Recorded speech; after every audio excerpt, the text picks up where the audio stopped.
ம் ம் இன்னொரு ரூபா வாப்பா ஒரு தடவை போதும்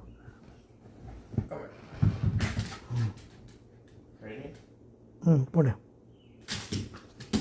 ம் ஓகே